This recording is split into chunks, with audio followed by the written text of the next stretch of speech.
Welcome back to the Place We Find Ourselves podcast. I'm Adam Young, and in today's episode, I talk with Andrew Bauman, who is a therapist and an author in Seattle, Washington. One of the consequences of trauma is that we tend to do great harm to ourselves and particularly to our bodies after the trauma. Today, Andrew talks about the reality of self-contempt and the damage it does to our hearts. We discuss the necessity of honoring our stories with kindness and care, and the importance of engaging our bodies in the process of healing. And we also talk a bit about pornography in the context of our stories. If you want more about the intersection of pornography and your story, check out Andrew's book called The Psychology of Porn: Essays on Porn, Objectification, and Healing. The Psychology of Porn. It's available on Amazon. And here is my conversation with Andrew Bauman.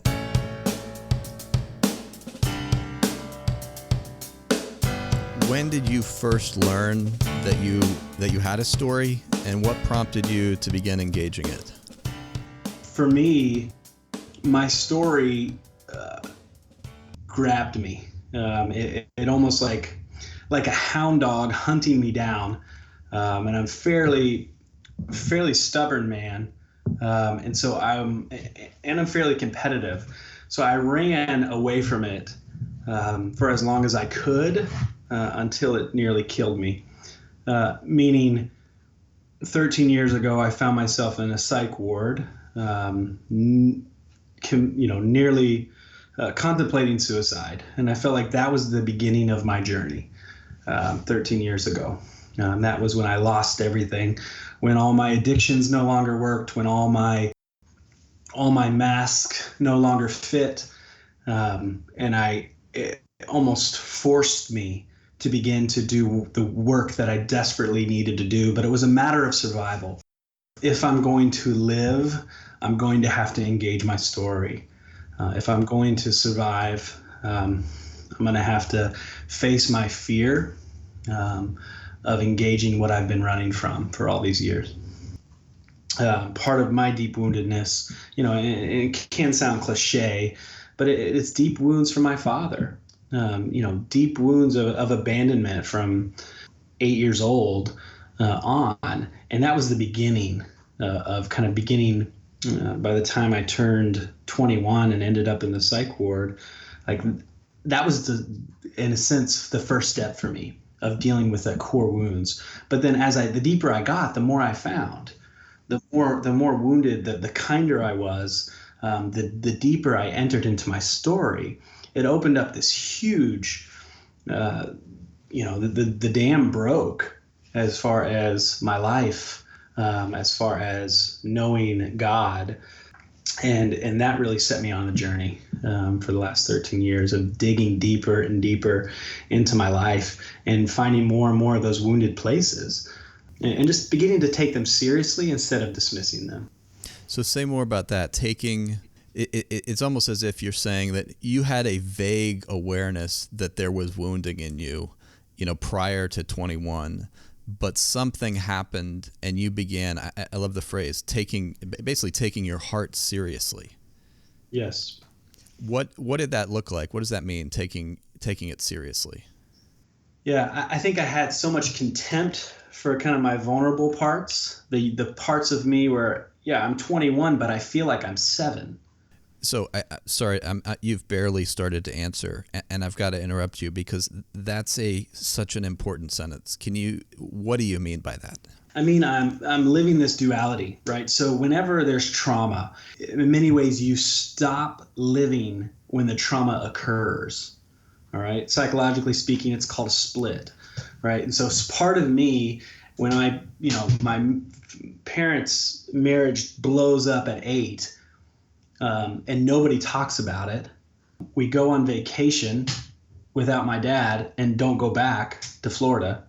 We vacation to North Carolina, and no one talks about it because we're on vacation. And yet, where's my friends? Where's my life? Where's everything that I've known the first 8 years of my life is just ripped from me. And my mom's traumatized. Nobody knows what to do, right? Everyone's trying their best. But so that core trauma, that's a core wound, right? That's a core deep. So part of me is stuck at 8. If I'm hearing you right, part of taking yourself seriously was beginning to engage those parts of you that felt 8. Yes. And beginning to say, these matter. These stories actually matter. Will I let it matter? Will I have the courage to let these stories matter, that they impacted me, that they formed me? And some of the things that they formed me didn't turn out too good. And yet I'm not a bad guy. And I need to honor these stories with kindness and care. And in that moment is when I can start telling the truth of my life, and when I can begin to turn the trajectory of my life. Once you began to take these things seriously, take your heart seriously, take these stories seriously, take the younger parts of you seriously, what obstacles got in the way, or what were the roadblocks that got you detoured? To answer that question, I probably have to go back a little bit.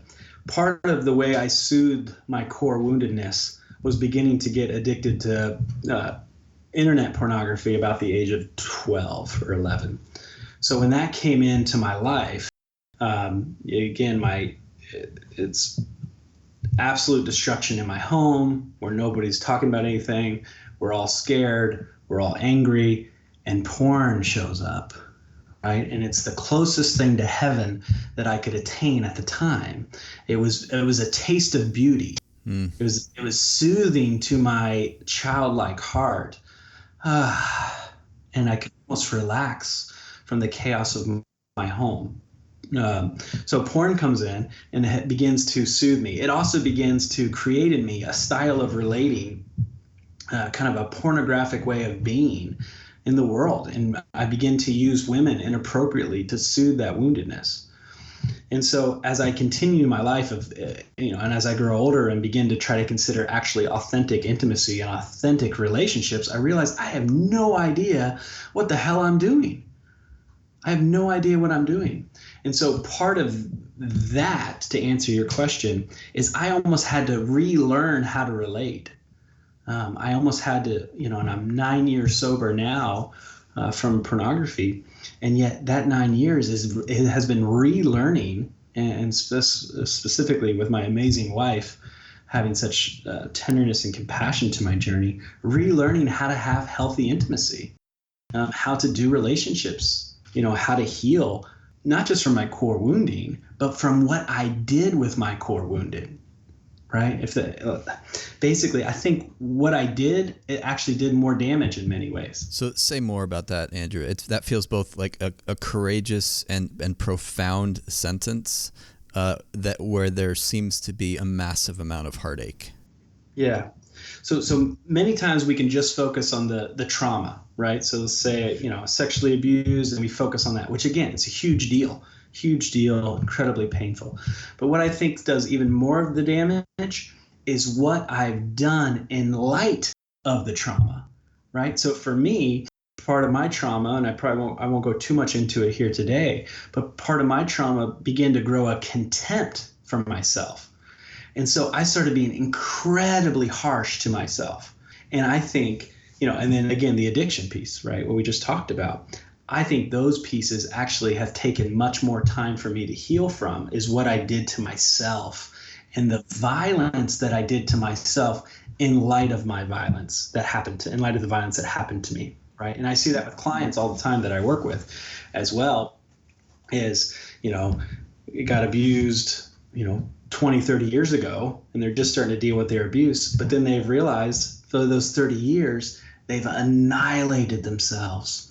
And their abuser actually, they don't need the real abuser anymore, because the abuser has become internalized, and they've just come to abuse themselves in their own bodies. And, as you talk about it, there seems to be a sense of you don't seem to hate yourself for hating yourself and for doing this damage to yourself. Yeah. Well, I used to. I think that's been this last decade of work of growing compassion and kindness to my failures. I remember a few years ago, I'm at the park with my kids. One of my good buddies is there at the park. We're watching our kids. and particularly cold winter in the Pacific Northwest. And we were just commenting on our dad bods. So I'm kind of looking at my body, just kind of, looking at my belly. And I made some comment to my buddy about my fat ass. And all of a sudden, it happened so quick. All of a sudden, I felt immense guilt wash over me that I had just mocked my great ass. And I don't mean great as far as, the typical. I just mean my good ass. Your body. You had mocked your body. My body is good, and I mocked my body. I sinned against my body in that moment to get a cheap laugh from a friend. And at that moment, I realized, I realized two things. One, I've done a lot of good work as far as honoring my body, as not mocking myself like I used to. So I've come a long way. And two, I need to repent. How I just treated myself. And so what does that repentance look like? Well, it can be simply like, talking to yourself and, Andrew, I'm so sorry. It sounds kind of weird, but yet what does it mean to honor my body? I shouldn't have said that to you. In prayer, apologizing to God. I am an image bearer of God. I bear God's image. So if I mock myself, I mock God. It can be so second nature, even if it doesn't get verbalized out loud, for us to have contempt for parts of ourselves, for things we said or didn't say, do or didn't do. And what I'm hearing you say is that posture towards your own self matters. Yes.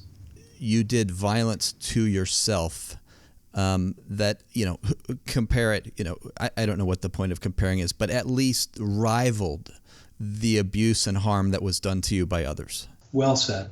Yes. And so there is a connection between the wounds we have and addiction. Yes? What drives pornography addiction? It's core wounding. Why did I look at porn? Why? Because of what was going on beneath the porn, right? And especially with the church, so many times we just stop. Oh my gosh. Oh, you got a problem with porn. Okay, read more books, pray more, just do some more behaviors. Let's just stop looking at it. And it's like, if that's where you stop, that's not the work. The work is what is driving it. Let's strip the porn of its eroticism. Let's strip it and find out what's beneath the porn. What type of porn are you looking at? So you seem to be suggesting that the nature, the kinds of pornography that we're drawn to is linked to our story. Exactly. So for example, let's say Joe Schmo comes in to see me as a therapist, right? He's explaining his childhood. He's explaining watching the violence of his parents at age 12. Maybe it's not physical, but his father verbally abuses his mother regularly. His mother is very timid and just takes it. His father is also a religious man. Out in front, he's great. Behind closed doors, he's a violent, insecure man. Okay, so Joe begins to explain this to me. We need to begin to figure out, okay, let's look beneath. Let's. What do you think Joe is seeking?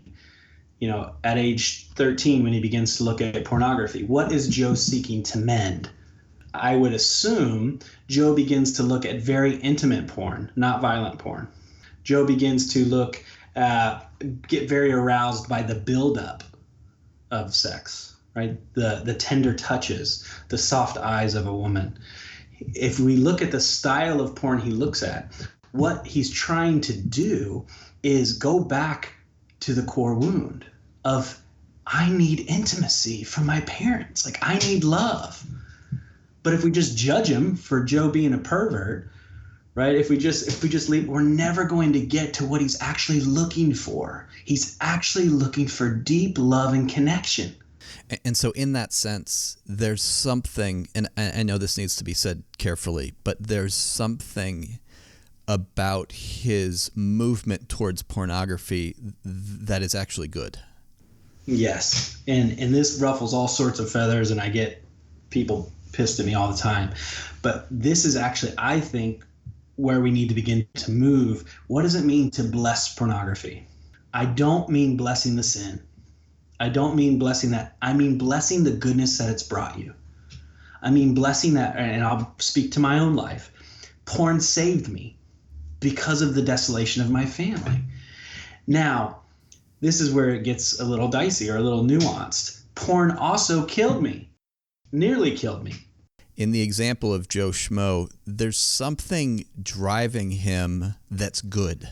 Yeah. And so that goodness, he first has to name what porn gave him, right? He has to see that in many ways, porn was a better parent than his own parents.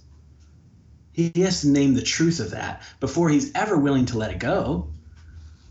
Right? He's not going to want to let it go until he can name the goodness, and that goodness is how we actually release it.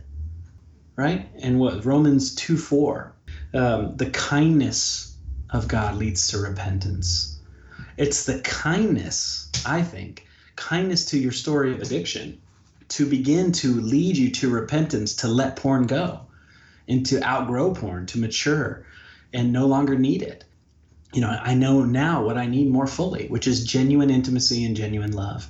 And therefore, we can send porn on its way and say, see you later, rather than the typical response is contempt, right? Oh, man, I hate what I'm doing. I'm going to pray, and I'm never going to look at porn again. And that lasts for 2 days. That lasts for a week. That lasts for months even at times, until again, we find ourselves in the shadow of our computer screen at night when our spouse has gone to bed. Like, it doesn't work. And the more contempt we have for it, I think the more it drives the addiction underground and more drives it into hidden places rather than really it needs to come to light.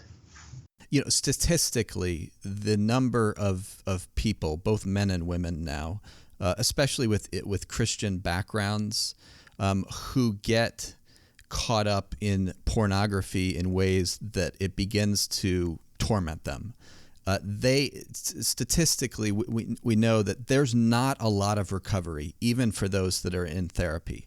And when I hear the brief portion of your story, you seem to be an anomaly in that regard. And so can you put some words to why do you think that is? Yeah, I think we just we've stopped. The church has stopped. We have not developed a language that meets the demand of what pornography is, right? You have one side, you have, this shame-based, sex is bad, and that's where I came out of, and that's where the conversation stops. And then you have, in some of my more liberal circles, you have this completely sex positive, everything sexual is good. Porn is good. Everything's great. No shame at all. And there's almost no middle space of the answer to fight shame is not shamelessness. It's not just doing everything.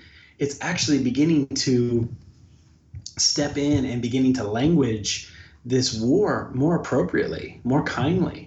And there's just this different way to do it that I'm just starting to articulate now that feels like this middle space where shame doesn't get to win, and also just, everything's great. Shamelessness doesn't get to win. But actually, what is healthy, good sexuality that we bless? That's not rooted in addiction, but that's rooted in liberation. And that's what I'm shooting for. Not the shame-based stuff and not this kind of just permissive everything goes thing. And I don't think the church has had a very good, mature conversation, at least not where I come from. So a word that's come up several times is the word kindness. And I'm wondering if you can speak to how kindness towards your own heart has been a player in your recovery. Yeah, I think that's probably one of the most important things in my recovery, and a lot of it came out in my work at the Seattle School, writing stories of trauma, Dr. Allender and other people kind of naming my own cruelty, and I didn't even realize I was doing it, right? Didn't even realize the amount of contempt that I had for my wounds. And so, the first start of beginning to point that out, somebody pointing it out to me with kindness, of their own kindness, and then beginning to really dive in for myself and seeing how cruel I was to myself, and how, by writing out so many of my stories, I began to see my little boy differently and began to have immense compassion towards him. Immense compassion. I remember right after my parents split up, we moved, my mom and my siblings and I moved to this farm in North Carolina. No one was around. No one knew why we left, right? So we're all angry. Nobody played with me. My siblings are 4 and 8 years older than me. So I was really by myself. And I remember walking down this dirt road, kicking rocks and being incredibly depressed at the age of 8. And I remember I found one friend, one guy, one little boy that lived down the street, and he was 5. And his name was Ryan. I remember how much shame I had that my only friend was 5 years old and I was 8. It's like, okay, so I'm already feeling depression. I'm already feeling shame. My only friend is 5. Like, what's wrong with me? Like, I'm already beginning that story of contempt is beginning to be lodged in me. And so, like, going back and writing out these stories, diving into my story has begun to create this holy compassion and kindness towards that little boy, where I can finally enter grief, where I can finally mourn what he suffered rather than pour more suffering onto suffering. And so even as you tell about walking down the dirt road, there's a softness in your voice. Yeah. And I imagine it was not always so. No, not at all. Maybe you picked up on it, but I'm a fairly intense guy. And so my intensity, like, I just turn that into violence, right? Violence, outward violence towards myself. That little boy, I didn't give him a second of my time. He was actually in my way for what I wanted to accomplish, right? And so I would stomp on him.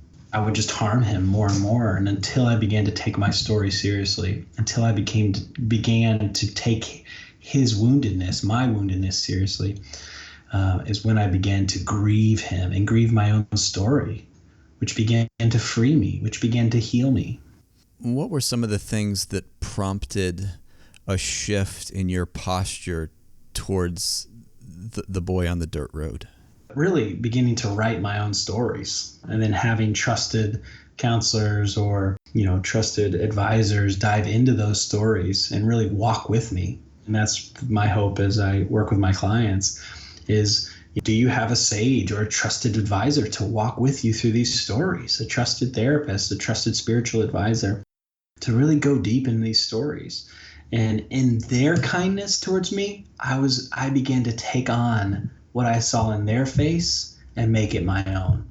The name of the podcast, The Place We Find Ourselves, I don't think it's a stretch to say it's impossible to find yourself by yourself. Yes. Yeah. And whether it was in the psych ward or after, you have found, or they have found you, other people with a different disposition towards you than you had known as a boy. Yes. I mean, as I alluded to earlier, his name is Dr. Cofield. He was the beginning of my journey at like age 19, who really just saw me, and he spoke to me in ways that no one had ever spoke to me, and looked right through me and said, "You are good. You are this. You are this. You are," and he began to name me. You've mentioned the importance of writing out some of your stories, and the word is plural. I mean, there are scenes of your life that were pivotal. Is there one of those pivotal stories that you would be willing to share a portion of? One of the maybe fresher stories that I've just spent the last year on, basically writing more and engaging more around shame, around my body, and knowing that our body holds trauma, right? Our body remembers. Our bodies are the key in many ways to story. So many times cognitively our brains can't remember, but our bodies do. And so one of the stories that I've just begun to recently tell is 10th grade. I'm in the locker room and I'm in my boxers. I got my shoes on. We're just changing and I just start dancing and I'm making all my buddies laugh, right? And I'm just doing this silly dance, just being crazy. And all of a sudden, my penis falls out of my boxers. And a friend of mine looks down and sees my penis and starts laughing at its size. And then he goes on to tell everyone in the locker room. And my face turns from joy to immense shame. And I quickly turn, put on my clothes as quick as I can, and get out of there. And for the rest of the day, my face is flushed. I'm beginning to kind of look around and hear people talking and wondering if they're talking about me. And, we got a couple thousand people school. I don't know, 5th, 6th period comes around, and a couple girls walk up to me and say, "Andrew, I heard you're small down there." And even now, as I say that out loud, I feel there's such tension in my chest and even shame rising up. This story still impacts me. This shame, and I was able to overcome it socially. I was a fairly strong personality, and I'm sure I just turned it on them and made fun of them. Whatever. Again, it went away after a few weeks socially, but it never went away. I mean, again, I'm 20 years out, and I still remember it particularly, how powerful it was. And that's a fairly somewhat graphic story, and yet, it's not. Can we tell the stories of our bodies? What is the story of your breasts? What are the stories of your thighs? What are the stories of your genitals? All these parts of our bodies tell stories. Will you honor what your body is saying? Will you honor the story that your body needs to tell so that you can experience the freedom that is yours? So grateful to hear you identify how we are embodied creatures. And in the West, especially, somehow the body has just gotten kind of bifurcated away from anything that really matters, which we consider to be of the mind. But you made really a bold, and I think neuroscience has just shown this is just flat out the case, that our bodies hold trauma. They hold harm. And I mean, who among us has not had a portion of our body shamed by the time we're 18? And so what I'm hearing you inviting people to is, will you take the story of a portion of your body being shamed seriously? And will you even, as you look in the mirror, think about what happens in your mind and heart as you look at your body in the mirror? Yes. Yeah. Given, the story I just shared, how many years did I go and mock myself? You end up harming and cursing, joining the abusers, right? Who harm you. And what does it mean to bless? What does it mean to them, as you look at yourself in the mirror, bless your thighs? Yes. What does it mean to bless them, to put your hand over and say, good thighs? It might sound to some to be, I don't know if the word is foolish or silly, but the reality is that words have power. And to speak words of blessing, which by blessing, what I'm hearing you say is simply naming something as good. Yes. By putting your hand on a portion of your body that you have cursed, that you have joined in shaming, and blessing that something happens in the cosmos when you do that. Well said, yes. If it's true that the father of lies, right, John 10:10, that the thief comes to steal, kill, and destroy you, is that true for you? that the war is somewhat over your body, is over your shame. Evil wants to freaking annihilate you. And what will you do? Will you sit back, right? Will you join the curse? Will you join that choir in condemning your body? Or will you fight back through blessing your story? And, I can't just to go back to, and thank you for the vulnerability of the story in 10th grade in the locker room. But what strikes me, now that you bring up evil, is that the boy dancing, I mean, there's something about that 10th grader that is alive. And had the whole room laughing. Yes.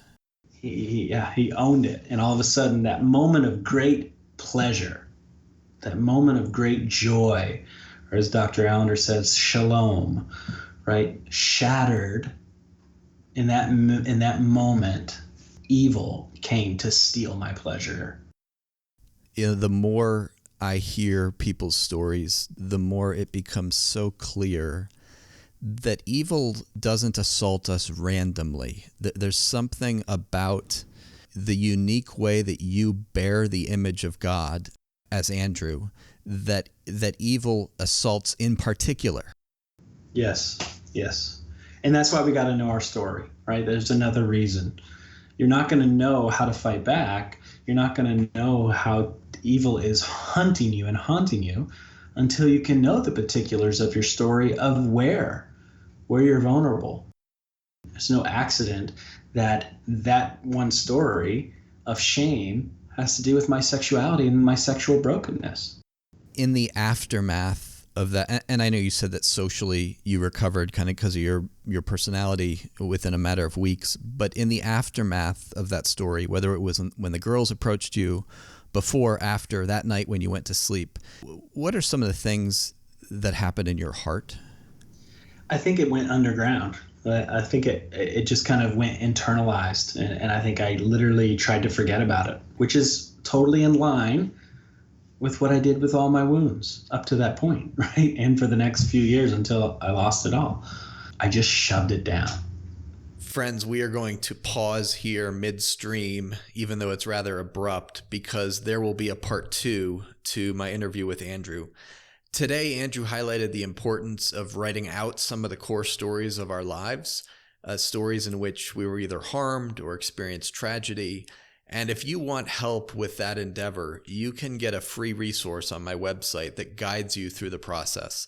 It's called How to Write a Story, and you can access it by going to theplacewefindourselves.com, clicking on any episode, and then just scroll down a bit and you will see the free resources listed in red. I hope you find them helpful.